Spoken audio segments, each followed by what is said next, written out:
The world doesn't fully make sense until the writer has secured his version of it on the page, and the act of writing is strangely more lifelike than life. Betsy Lerner. You're listening to Writing Roots, brought to you by Aspen House Publishing. Welcome to Writing Roots. I'm Leigh Hull. And I'm Leigh Essence. Last episode, we talked about history, world history, and how to share that information.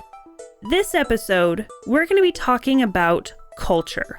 If you haven't listened to history, you'll probably want to listen to that first, because the key thing to remember is that culture is created by history. If the humans conquered the elves, then it's part of the culture that elves are seen as lesser than humans. That can be historically rooted, but comes up every day in your characters' lives. Before we get too deep into this, I did want to say that there are cultures and there are subcultures. We recently went to the Renaissance Fair. And yes, that's a whole culture of people in and of itself, but we saw people in fantasy garb, we saw people in Viking garb, we saw people in steampunk garb, basically anywhere between 600 AD to like 1800 AD.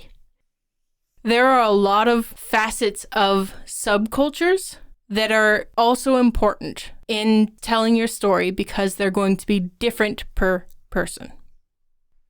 With cultures, it is so important to not word vomit your cultures.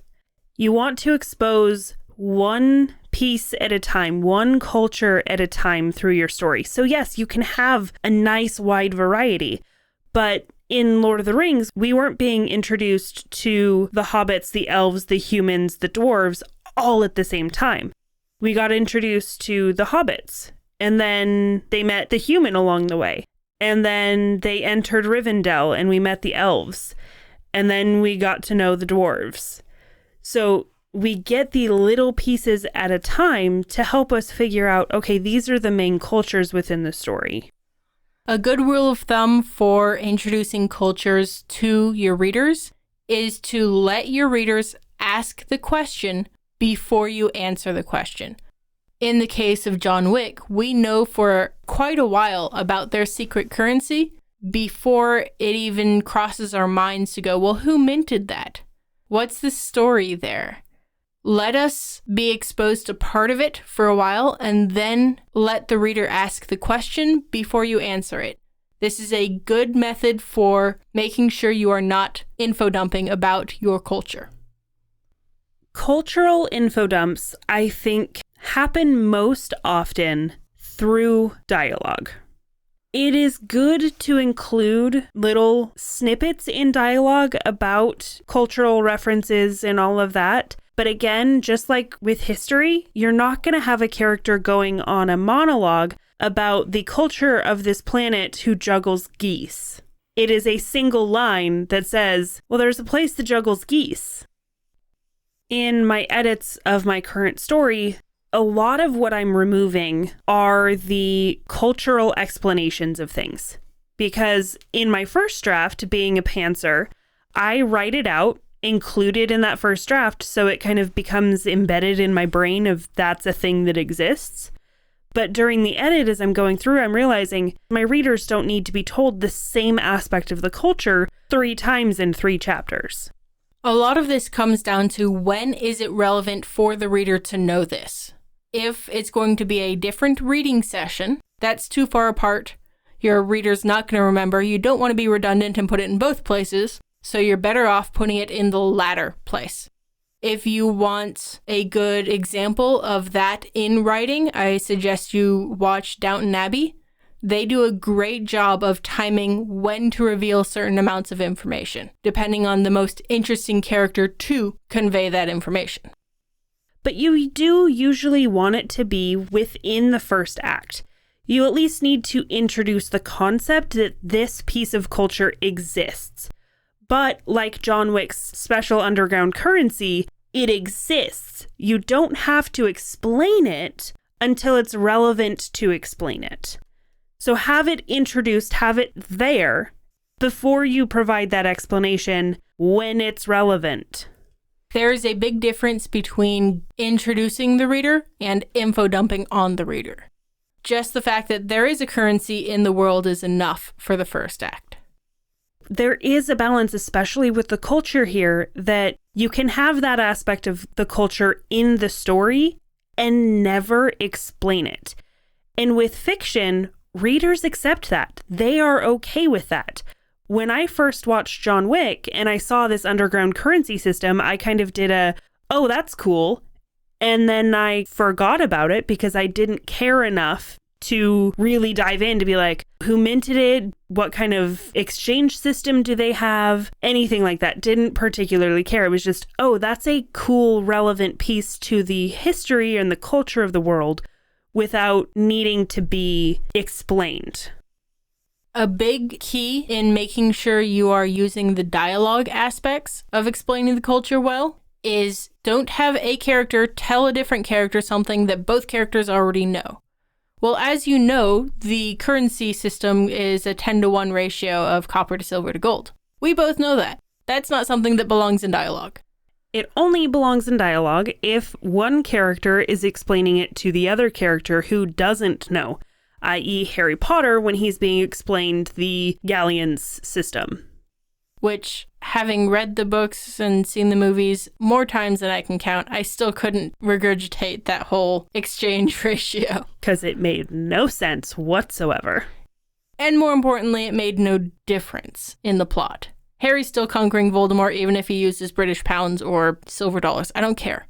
I guess that's the point I'm trying to make here, is include it. You don't explain it. That's fine.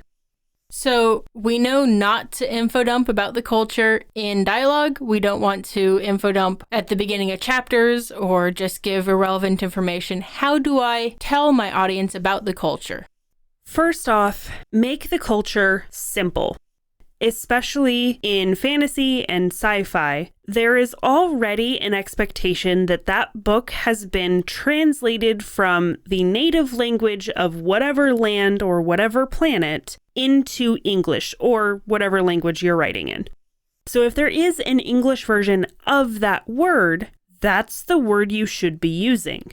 Sometimes there aren't, but if there is already, we already know what a necromancer is. Don't try to explain it to us with a different name, because we're totally not going to remember that name. We're still going to think necromancer. The other option you have to kind of go along in this same vein is to use nicknames. In Mistborn, when the story starts, you have 8 types of metals that people can burn or use in order to activate their powers. For one example, you have somebody who can burn pewter. The official kind of name for them is a pewter arm. But the nickname that they've been given is a thug, because that gives you a very clear idea of what a pewter arm is for. So even if you have a name for it in your specific world, a nickname, a colloquialism, not only tells the reader about the culture, but it enriches the culture. It's like, yeah, technically they're called pewter arms. We all just call them thugs. And it's best if that nickname is something in the language the book is written in. If it's in English, so that people already have an association with that word and what it means. And that nickname then lends itself to creating that immediate mental image. Another solution for this info dump that you're tempted to write would be to just skip it entirely. Put it in your notes section over there that's not part of your actual book so that you are familiar with the information before it comes across. And then on your second edit, see if it feels like it's missing at all, because your characters are still talking about it because you still know about it. It's sprinkled in naturally that way if you just skip the info dump entirely, and therefore your audience is going to retain a lot more of the information.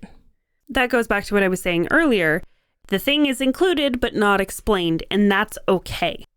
If you don't need to explain it to comprehend the book, then don't explain it. But this certain thing needs to be understood in order for you to understand the whole world, the whole culture. You need to understand this chunk of information. How do I get that information across?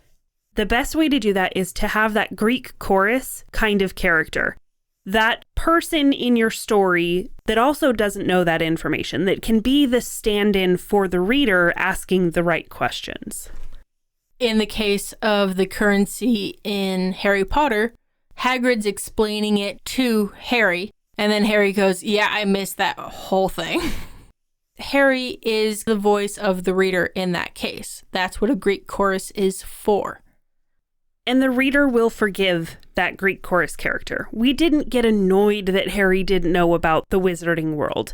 We were learning alongside him and glad that we got the chance to learn with him as he fell into that world. Culture is a part of the human experience. It's not only a part of the character's experience, not only a part of the reader's experience, but it is part of your experience.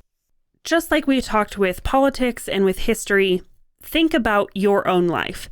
How often are you having to explain aspects of the culture to other people? Most likely only if you're having a conversation with somebody from a different culture. Use that to help influence your writing. Use that to help influence how you sprinkle in the relevant details of the culture. But make sure at the same time that your culture is rich. Even if you're not explaining everything, having a rich culture and you knowing that will come through in your story, and the readers will love it. That's why I like building cultures. That's why I like building worlds, because I have fun doing it, and then I get to sprinkle it in and see other people enjoy the thing that I created because I wrote selfishly. If you have a question or comment for our hosts or a topic you'd like us to cover, send us an email at writingroots@aspenhousepublishing.com or find us on Facebook by searching for Aspen House Publishing.